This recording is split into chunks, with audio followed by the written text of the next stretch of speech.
بسم الله الرحمن الرحيم بسم الله الرحمن الرحيم. السلام عليكم ورحمة الله وبركاته.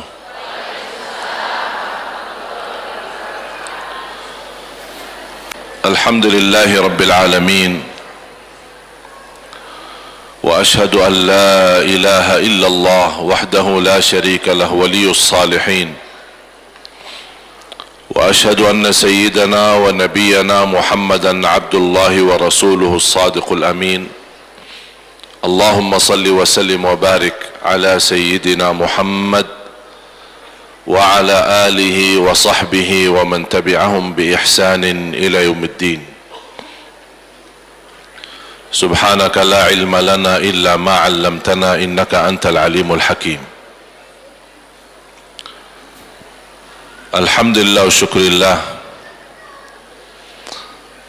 atas nikmat yang pertama Islam dan iman. Nikmat Islam iman merupakan nikmat yang amat besar, dan kita sebagai orang muslim muslimah belum mampu mensyukuri nikmat yang terbesar, nikmat Islam dan iman. Nikmat yang kedua, nikmat umur. Sebagaimana bersabda Rasulullah sallallahu alaihi wasallam, "Ni'mal 'abdus salih man tala umruhu wa hasuna 'amaluhu." Sebaik-baik hamba Allah yang salih, yang panjang usianya, baik pula amalannya. Sebaliknya, seburuk-buruk hamba yang panjang usianya tapi na'udzubillah buruk amalannya. Berarti umur itu menjadi modal besar. Tapi sayang sekali, dengan umur ini ternyata banyak manusia yang akan merugi di hari kiamat, karena mereka tidak menghargai usia, umur, waktu yang diberi oleh Allah Subhanahu wa taala.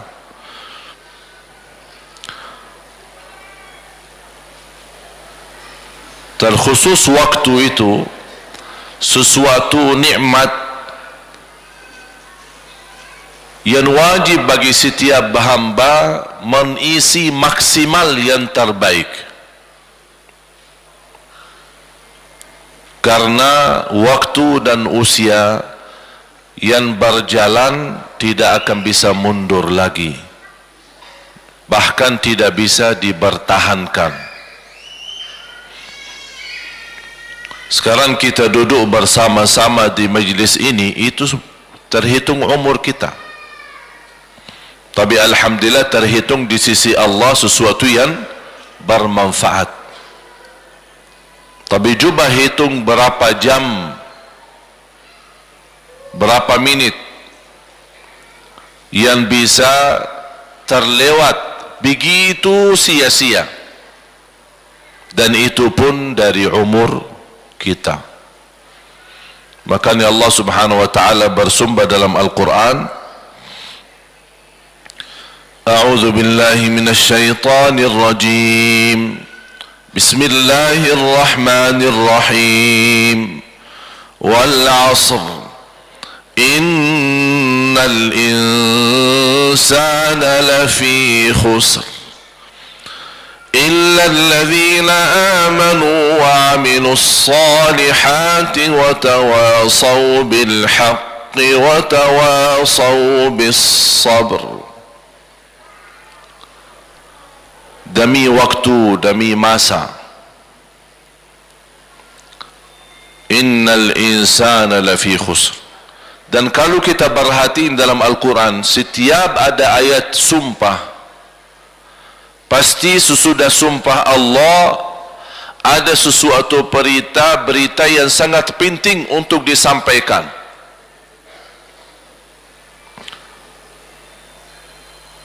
"Wal-laili idza yaghsha wan-nahari idza tajalla wa ma khalaqa adh-dhakara wal-untha inna sa'yakum lashatta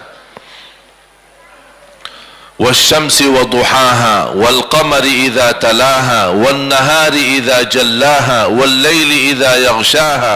Ini semua Allah bersumpah, dan Allah Subhanahu wa taala berhak bersumpah dengan apa saja dari makhluknya, dengan matahari, dengan bulan, dengan siang, dengan malam. "Wad-duha wal-laili idza saja ma wadda'aka rabbuka wa ma qala wan-nazi'ati gharqa wan-nashitati nashta was-sabihati sabha wal-mursalati 'urfa fal-'asifati 'asfa." Ini semua ayat sumpah. "Wal-'asr innal insana lafi khusr wal-fajr wa layalin 'ashr wasyaf'i wal-watr." Ketika ayat sumpah-sumpah ini, selepas ayat bersumpah ini, semua ujung-ujungnya Allah ingin memberikan pesan yang sangat penting untuk kita. Sebagaimana firman Allah, "Wal 'asr," demi waktu, demi masa. Ada apa ya Allah dengan sumpah ini? Allah ingin menyampaikan sebab waktu, gara-gara masa, gara-gara usia. Innal insana lafi khusr, banyak manusia yang akan merugi, sia-sia. Padahal usia kita dibanding ummah yang terdahulu sangat singkat. Kalau kita dengar berita ummah-ummah terdahulu 300 tahun, 400 tahun, 1000 tahun, 3000 tahun, itu biasa. Kita standar umur umat Nabi Muhammad 60, 70, sedikit melebihi itu. Sekarang kita hitung yang ada di dunia sekarang, mana yang lebih banyak usianya? Yang lebih di atas 60 atau di bawah 60? Yang lebih banyak yang di bawah 60. Kenapa yang di atas 60 sedikit? Karena dah sampai 60 udah mati. Apalagi zaman sekarang yang lebih banyak mati malah muda. Pemuda-pemudi kita banyak yang meninggal dunia. Bisa meninggal dunia mendadak, bisa meninggal dunia tiba-tiba, dia masuk kantor, di kantornya meninggal. Mungkin ibu-ibu jamaah sekalian sering melihat rekaman di YouTube. Silahkan buka di YouTube, kematian mendadak. Cuba lihat, orang pas lagi rapat meeting mati, pas lagi memberikan sambutan mati, memberikan ceramahnya seorang pendakwa mati, joget, nyanyi, musik, mati. Jadi masalah kematian tidak membedakan orang salih bukan salih, dia tua bukan tua, muda bukan muda, bahkan anak kecil pun kalau sudah tiba saatnya meninggal dunia. Tapi bahagialah seorang yang ketika dia meninggal dunia dalam keadaan baik, pas lagi baca Quran, pas lagi salat, pas lagi ada di masjid, pas lagi dia berjalan menuju silaturrahim. Mau kemana? Saya mau silaturrahim. Sama siapa? Sama tetangga, kerabat, sahabat. Apa ada urusan? Tidak ada urusan. Cuma saya sayang sama dia karena Allah. Allah lihat perbuatannya. Pas dalam perjalanan meninggal dunia, tertulis husnul khatimah, walaupun dia belum sempat mengucapkan kalimat syahadat. Oleh karena itu, orang yang muslim, yang cerdas, yang dia diberikan oleh Allah usia dan umur, dia mampu memaksimalkan, memanfaatkan, susun rapi, menatur waktu. Dan alhamdulillah, tanda kasih sayangnya Islam, rahmat Islam untuk kita, tidak ada sesuatu yang susah. Salat aja ada waktunya. dan terbatas. Saya bayangkan waktu cerita Isra Mi'raj, bagaimana kalau perintah pertama 50 kali salat. Bayangin, 5 aja dah beres, apalagi 50. Bayangkan. Berarti sepanjang usia kita sibuk hanya laksanain salat. Setiap 18 minit, 20 minit salat. Habis salat, azan lagi salat. Salat, azan lagi salat. Tak bisa beraktivitas. Tapi dikurangi dari rahmat Allah subhanahu wa ta'ala, dari 50 menjadi 5, tapi pahalanya tetap 50. Dan banyak karunia yang Allah berikan. Memang Allah tidak memberikan kepada kita usia sebagaimana ummah-ummah terdahulu, tapi Allah berikan amalan yang bisa mencapai usia mereka. Satu malam Lailatul Qadar kalau diterima di sisi Allah, sudah tertulis dalam buku amal ibadah kita 83 tahun. Berarti kalau 10 kali ketemu Lailatul Qadar, berarti usia ibadah kita 830 tahun. Sama dengan ummah-ummah terdahulu. Padahal kita belum tentu sampai usia 83 tahun. Subhanallah wa bihamdi 100 kali. Barang siapa sebagaimana bersabda Rasulullah SAW, man qala subhanallah wa bihamdi fil yawmi 100 marra huttat anhu khatayah wa in kanat mithla zabadil bahr. Barang siapa yang mengucapkan 100 kali subhanallah wa bihamdi dalam sehari, diampuni segala dosanya walaupun dosanya lebih besar daripada puih laut. Bisa enggak diukur puih laut? Berapa besarnya, berapa banyak? Tak bisa. Sepanjang pantai, sepanjang pinggiran laut, semua itu puih laut. Tak bisa dihitung, tak bisa ditimbang, tak bisa diukur. Biarpun dosanya lebih besar dari itu, hanya 100 kali subhanallah wa bihamdi dalam sehari, Allah ampuni segala dosa kita. Subhanallah. Berapa lama subhanallah wa bihamdi 100 kali? Saya sendiri baca 4 minit. Tak lebih 4 minit. Tapi berapa kita rugi? Ternyata 4 minit bisa menjamin ampunan dosa. Bagaimana kalau setiap hari itu dilakukan? Rasulullah SAW menawarkan sahabatnya, ayajazu ahadukum an yakuna lahu fil yawmi wal layla alfa hasanah. Apakah ada yang punya keinginan memiliki 1000 kebaikan dalam sehari? Sahabat bertanya, siapa yang tidak mau? Mau kami ya Rasulullah, 1000 kebaikan dalam sehari. Ucapkan subhanallah 100 kali, dapat 1000 kebaikan. Hanya subhanallah, subhanallah, subhanallah, subhanallah, subhanallah, 3 minit. Tak lebih. Banyak kesempatan jamaah sekalian di usia kita yang begitu singkat, yang begitu padat, yang begitu cepat. Belum lagi kita belum tahu masalah kematian kita kapan. Ini hal yang biasa sederhana seperti zikir kepada Allah Subhanahu wa taala sangat membantu mencapai usia yang panjang, tapi dalam usia taat, walaupun dalam usia hitungannya tidak panjang. Inilah yang Allah maksud, innal insana lafi khusr. Manusia memiliki banyak kesempatan untuk mengisi kebaikan, tapi mereka merugikan. Kalau lagi sakit, apa yang harus buat? Kalau lagi sakit, apa yang harus buat? Berobat kan? Berobat kan?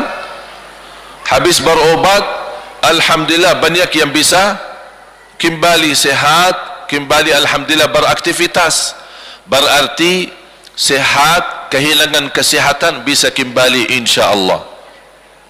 Rugi usaha, dan insyaallah kepercayaan kita kepada Allah bangkit kembali dengan bantuan saudara dan keluarga, insyaallah bisa dengan modal baru dan usaha yang lain, insyaallah bisa kita berkembang. Berarti rugi usaha, masih ada luang lagi untuk kita berusaha lagi.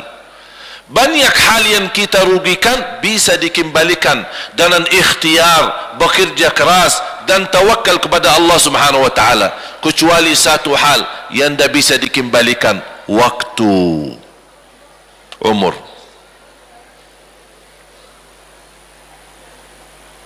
Malam tidak bisa tahajud, aduh rugi, kapan saya ganti? Tidak ada, sudah malam, tunggu malam besok.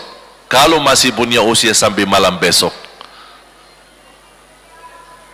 Makanya selalu saya sampaikan ke jemaah, jangan tinggalkan salat malam walaupun 2 rakaat, tutup dengan witir. Karena salat malam tidak harus 8, salat malam tidak harus 10. Sedikit demi sedikit diistiqamahkan lebih baik daripada banyak tapi terputus. Salat malam tidak harus tidur dulu. Sering saya sampaikan, kaget, katanya harus tidur dulu.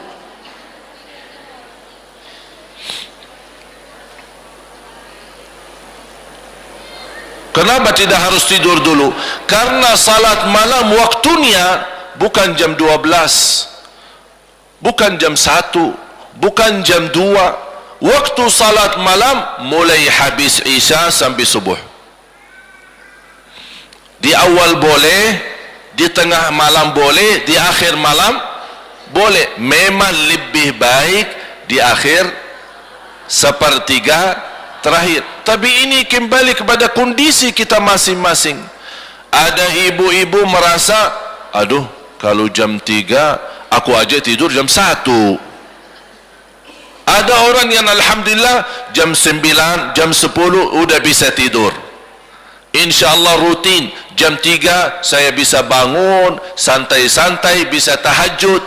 Tapi ada ibu-ibu lagi galau, dah bisa tidur, kefikiran, ada urusan sama suami kah, ada urusan anak kah, ada urusan hutang sana sini kah, pusing, dah bisa tidur, bolak-balik baca ayat Al-Kursi berkali-kali, bahkan habis surah Al-Baqarah tapi dah bisa tidur juga. Itu bagaimana solusinya? Kalau sudah, ya Allah, udah jam 2 mulai nantuk, ketiduran, belum dijamin bisa bangun. Syukur-syukur kalau bangun subuh. Makanya ini kembali kepada keadaan kita. Ketika kita merasa diri kekhawatiran, ketiduran, tidak bisa bangun, segera ambil air wudu, salat semampunya, 2 rakaat boleh, 4 rakaat boleh, 6 rakaat boleh, sesuai kemampuan kita. Tutup dengan witir, 1 rakaat boleh, 3 rakaat boleh, 3 rakaat pun sekaligus boleh, atau dipisahkan 2 dan 1. Udah, habis itu tidur. Sudah tertulis dalam buku amal ahli witir. Kalau bangun lagi masih ada waktu kira-kira 20 menit ingin tahajud, boleh tahajud, tapi tidak boleh witir lagi, karena Rasul melarang 2 kali witir dalam 1 malam. La witrani fi layla, tidak ada witir 2 kali. Ada yang tanya, apa sih dasarnya kalau boleh kita salat sebelum tidur? Ada 3 hadis dan 3 amalan yang Rasul sampaikan kepada 3 sahabat. Abu Dzar radhiyallahu an, Abu Hurairah radhiyallahu an, dan beberapa sahabat yang lain yang mendapatkan wasiat yang sama. Saya ambil satu contoh hadis Abu Hurairah radhiyallahu an. Abu Hurairah radhiyallahu anhu berkata, Rasulullah telah memberikan kepadaku 3 amalan. Ausani khalili bi 3. Ausani khalili bi 3. Rasul telah memberikan kepada aku 3 amalan. Ini kata siapa? Abu Hurairah radhiyallahu anhu. Yang pertama, an asuma min kulli syahr 3 ayyam. Setiap bulan puasa 3 hari. Ini amalan pertama. Dijelaskan di hadis yang lain, yang dimaksud 3 hari setiap bulan adalah ayyamul bid, 13, 14 dan 15. Amalan yang kedua, wa an usalli duha, jaga salat duha. Yang ketiga, wa an utira qabla an anam. Wahai Abu Hurairah, jaga witir sebelum tidur. Ini wasiat Rasul kepada Abu Hurairah. Saya begitu baca hadis ini yang sahih, saya pun terkejut. Sepertinya Rasul sudah tahu akhir zaman umatnya bakal suka ketiduran, makanya sudah ada solusi dari zaman Rasul. Abu Hurairah, jaga witir sebelum tidur. Ini buatmu dan umatku yang nanti datangnya suka ketiduran. Udah, Rasul sudah kasih jawabannya. Daripada rugi, tidak sama sekali dapat pahalanya, Rasulullah SAW mengingatkan, innallaha witrun yuhibbul witr fa'awtiru. Allah maha witir, Allah cinta witir, jagalah witir.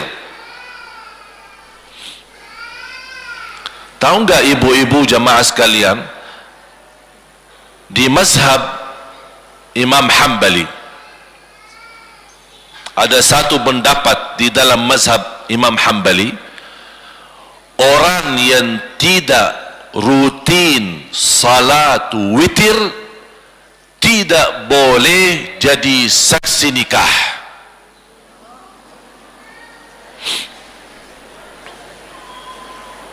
Coba bayangkan, ini pendapat, bukan sepakat ulama ya, ini hanya pendapat.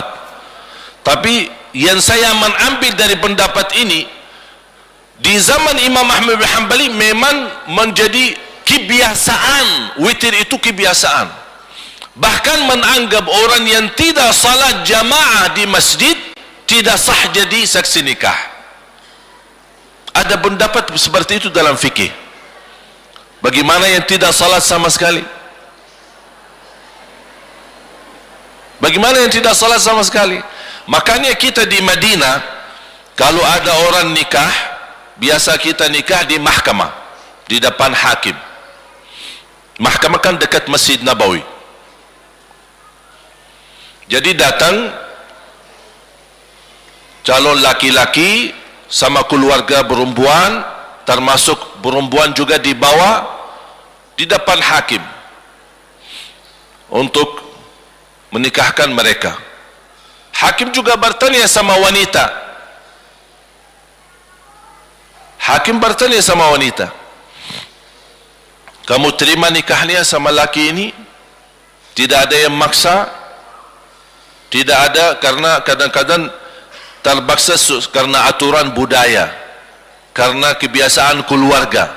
Jadi hakim harus bertanya langsung sama wanita. Habis selesai, sudah diamankan laki dan perempuan, datang saksi. Kan harus ada 2 saksi. Hakim bertanya, salat jamaah enggak? Kalau dia jawab, iya saya salat jamaah, minta dibawain surat dari imam masjid. Ini ahli masjid, surat ini ahli masjid, jamaah kita. Nanti disesuaikan masjidnya sama alamat rumah.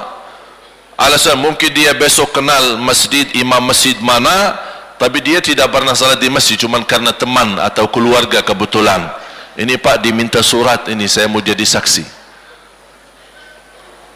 Begitu ketat. Saya sering menghadiri acara pernikahan, tidak pernah saya mendengar yang membawa acara tanya saksi, Pak salat enggak? Kalau bapak tidak salat, mohon maaf kami tidak bisa terima bapak jadi saksi. Kacau acara pernikahan. Itu beda kehidupan kita dalam agama. Ada yang punya kehidupan tapi karena kebiasaan semua jadi boleh aja kan, rahmatan lil alamin. Jadi tinggalin salat tetap jadi saksi, ujung-ujungnya rahmatan lil alamin. Ini salah guna rahmatan lil alamin. Bapak ibu jamaah sekalian dimuliakan Allah Subhanahu wa taala, berarti kembali lagi usia itu nikmat besar. Bahagia seorang yang mampu dengan kecerdasan mengaturkan waktu. Dan subhanallah, kalau kita melihat kehidupan kita sehari-hari, sebenarnya banyak hal yang kita lakukan, tetap dunia kita jalan, tapi ibadah pun bisa jalan. Contoh sederhana, zikir kepada Allah.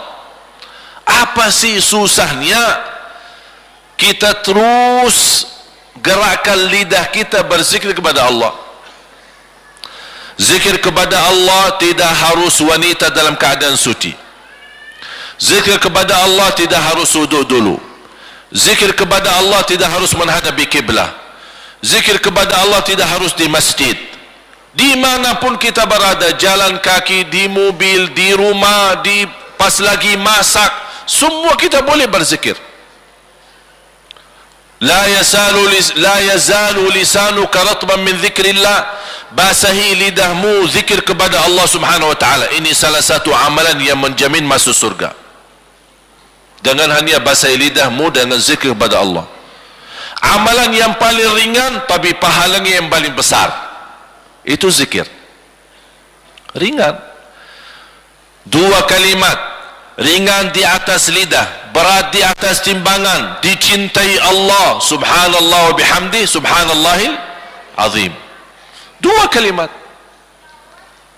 tapi kalau diucapkan memang sangat mudah, ringan, tapi kalau ditimbangan di sisi Allah berat timbangannya, pahalanya besar. Bukan hanya berat di timbangan, tapi Allah mencintai kalimat ini. Berarti kalau kita ucapkan kalimat yang dicintai Allah, insyaAllah nanti akan Allah mencintai kita. Qul huwallahu ahad. Rasulullah SAW bersabda, man qara qul huwallahu ahad fil yawm wal layla 10 marratin bana Allahu lahu baitan fil jannah. Di riwayat qasran fil jannah, sebagaimana di Musnad Imam Ahmad Hanbali, kemudian riwayat Imam Tabarani dan Baihaqi. Rasulullah SAW bersabda, barang siapa yang baca qul huwallahu ahad dalam sehari 10 kali saja, dapat rumah di dalam surga. Di riwayat yang lain, dapat istana di dalam surga. Qul huwallahu ahad 10 kali.